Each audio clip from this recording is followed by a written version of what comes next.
السلام عليكم حبيبي وحبيبتي، كي راكم دايرين؟ ان شاء الله كاع راكم بخير عليكم. مرحبا بكم في مطبخكم، مطبخ اميره. وصفه تاع نهار اليوم غادي نحضروا معكم كعك المنزلي ولا كعك الدار. يجي طري وخفيف وهشيش كما راكم تشوفوا معايا. الى عجبتكم هذه الوصفه ما تنسوناش بالدعم بالضغط على زر الاشتراك وتفعيل رمز الجرس ليصلكم كل جديد. الى عجبكم هذه الوصفات ما تنسوناش بالبارتاج.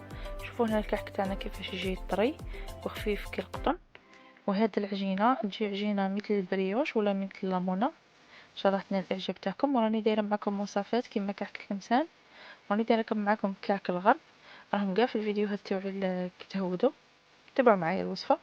نبداو على بركه الله. بسم الله. هنا نحتاج كيلو تاع فرينه او دقيق الابيض، ما يعادل 4 غرفيات ولا 4 تاع لي بول شويه كبار تاع الفرينه. هنا كما شفتوا عندي قشور الليمون وقشور البرتقال. هنا عندنا ملعقة كبيرة فانيلا وملعقة حبة حلاوة حب.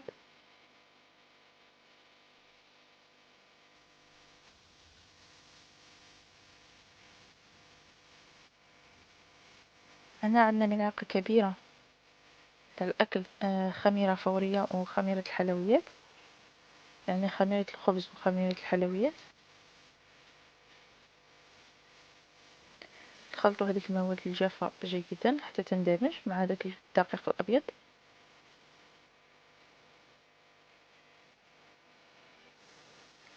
عندنا كاس سكر، عندنا السكر عادي.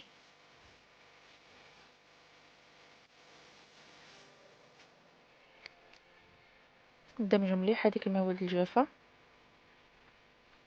وهذه الوصفة تقعد لكم مدة طويلة وهي قاعدة طرية، ميم تقدروا تحتفظوا به في الثلاجة وقت اللي بغيتوا تجبدوا يقعد لكم جديد. كاس حليب دافي،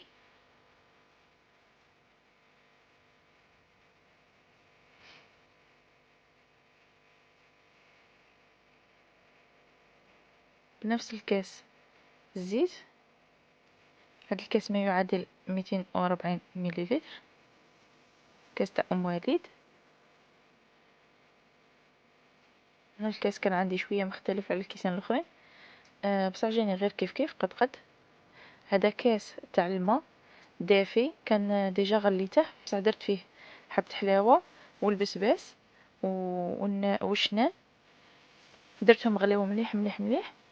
كي غلاو ودرت لهم قشور البرتقال، كي غلاو خليتهم يدفاو وهما راني لميت بهم هاد العجين. كما شفتوا درت كاس بعد ما صفيته. هنا البيتران تاعنا نديروه على سرعه بطيئه، نخلو حتى يلملنا هذيك العجينه.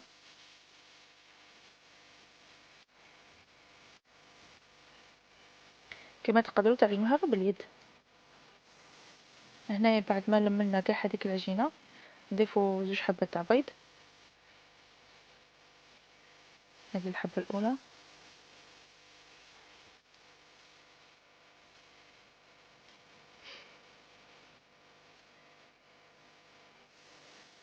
والحبه الثانيه.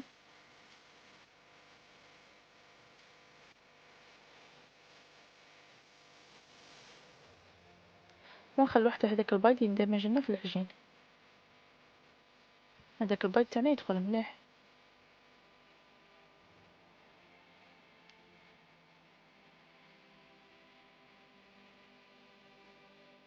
هنا بعد ما ندمج هذاك البيض مع الطحين مع هذاك الخليط، نتحصلوا على عجينه طريه وتتلاصق في اليد.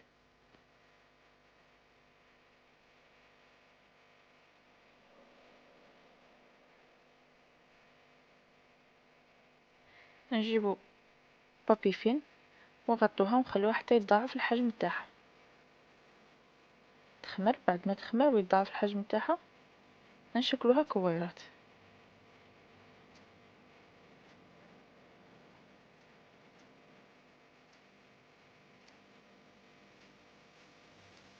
نديروها في مكان دافي ولا غطوها، زيدوا غطوها بسربيله باش تخمر لكم بالخف. هنا العجين تاعنا راه ضاعف الحجم تاعه. هنا درت بول فيه الزيت دائما شتو يعاوننا خاصه في هاد العجائن اللي يكونوا يتلصقوا في اليد، دائما نضيفوا الزيت. في يدينا باش يعاوننا. هنا غادي ندير غازوها، نخرجوا لها كاع هذاك الهواء اللي في العجين. كما شفتوا هنا ضاعف الحجم تاعها وخمرته مليح.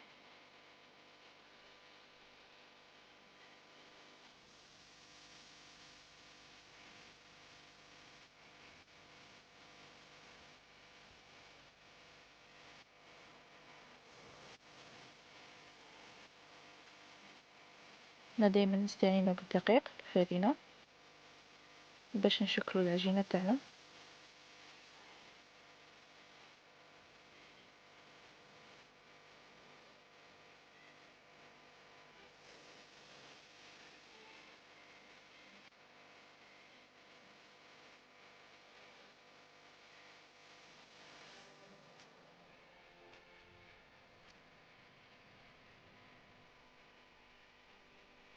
هنا نديروها حربوش طويل ونبدأ نقطع فيها إلى كبيرات صغيرة.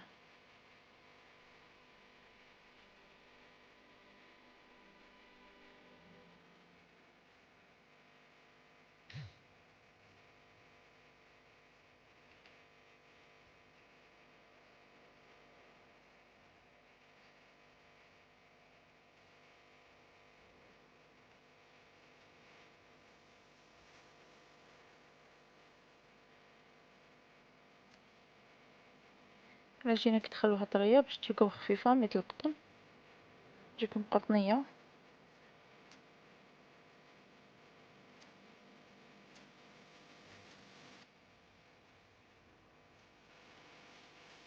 نديروها كاع هذيك العجينة تاعنا نديروها كويرات ونخلوها ترتاح غير واحد شوية تنزل.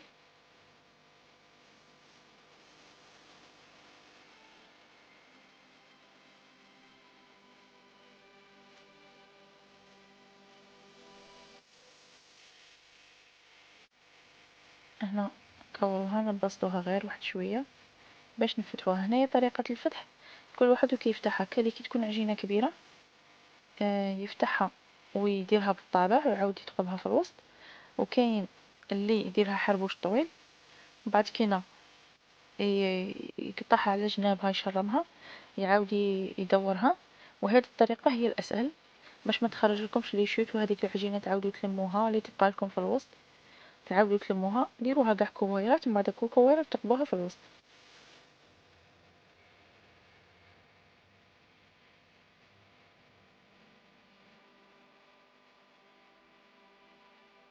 هنا نوسعوا الثقب اللي يكون في الوسط، نوسعوه شويه باسكو غادي كي تخمر يعاود يتبلع داك الثقب يعاود يتبلع. وهنا نعطوها الشكل تاع الكعك تاع الكعك القديم كانوا يشرطوه في الجناب.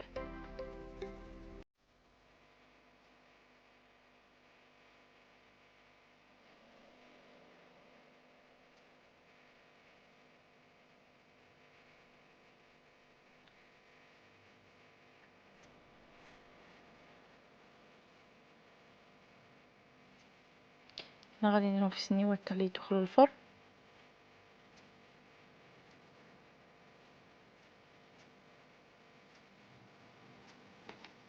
هنا نجيبو بيضه كامله، ما انا ما نستعملش الصفار غير وحده باسكو ما نبغيش نرمي هذاك البياض.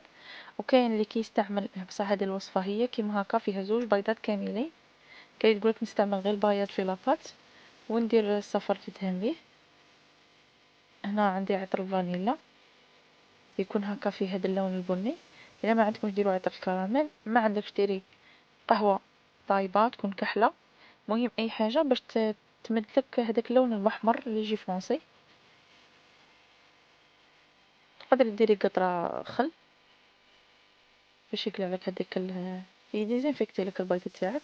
موا كديروا لافاني تروح الريحه تاع البيض ما توليش كاينه ريحه البيض. وندهنوا وشفتوا يا حمار كيف ما تستعملي صفار بيضه. انا نستعمل بيضه كامله. هنا عندي جنجل الابيض كما تقدروا ديروا غير السكر ونخليه يخمر حتى يتضاعف الحجم تاعه. ونسخن الفرن على درجة حرارة 180 وندخله يطيب. بعد ما يطيب دوك تشوفوا معايا هنا في صحن التقديم كما شفتوا في البداية. وهذا هو الكعك تاعنا بعد ما خرج من الفرن. خليناها برد تماما نقدموه معكم، وإن شاء الله تعجبكم هذه الوصفة. ما تنسوناش تبارطاجوها لنا مع أحبابكم. شوفوا كيفاش يجي خفيف، يجي هشيش وطري. نتمنى تجربوه، ما راكمش راح تندموا عليه.